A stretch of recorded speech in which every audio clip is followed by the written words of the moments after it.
Hi, I'm Robert Begley with day 87 of my video challenge. Did you ever have a teacher who taught you the value of self respect? I can't remember if I had one specifically. I did have some good teachers, including my parents, but today I want to follow up on a discussion of someone I talked about earlier this week, and that is Marva Collins. In this fabulous book, The Marva Collins Way, talks about her method, a radical method, and her life story, frankly. But in one page, it talks about how well groomed she was. She wanted to look professional and for her students all the time. And it says, from the first day of class, Marva was teaching that self respect is the most important thing a person can have. Wow.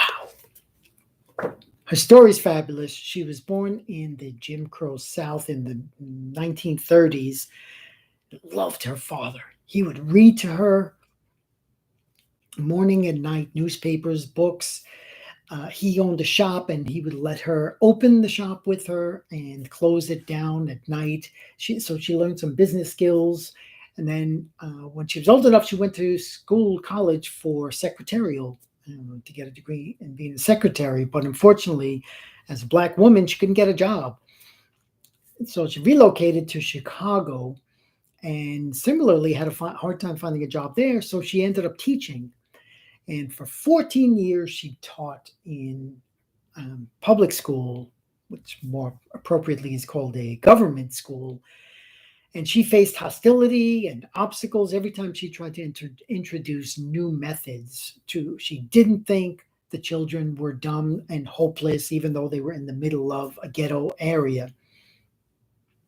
And after those 14 years, she took her $5,000 pension and put it into her own, built on the second floor of her own home, her first school called Westside Preparatory. And there she took the two of her children, but the rowdiest, most rabble-rouser kids who were unfit for public school. She brought them in to show that, first of all, private education is superior and you don't need as much money. And secondly, the individual gets the attention required. But sadly, in our book on Ordinary Children, Extraordinary Teachers, she covers a brilliant essay from Ayn Rand called The Comprachicos, and that means child buyers. And Rand's thesis is that government schools, basically, they take these children and they mold them into grotesque mental figures who are not able to read, write, or reason, but they fit in well. And sadly, that article was written in the 1960s, and we've had generations of these kinds of people in our streets. I mean, just look at pretty much any protest, and that's what you see. So just a quick Marva Collins analysis here. She says, the child who queries and thinks for himself is soon reduced to becoming part of the herd mentality. Just fill in the blanks, copy from the blackboard, sit quietly, and militaristically rows of orderly seats in and robotized mentality, and you are a good student. The child who is self-propelled gets wings clipped. The child who is self-generated gets his motor turned off. Children very soon learn to go along if they are ever to get along with the teacher. The self-perpetuating hierarchy of the Comprachicos works well, and society once again becomes deluged with another perennial crop of robotized non-thinkers. Then she has a quote from Ayn Rand's Atlas Shrugged as well on that same theme. So, of course, this is one reason that I admire her as an independent thinker, educational entrepreneur. Unfortunately, in 2008, her schools closed down.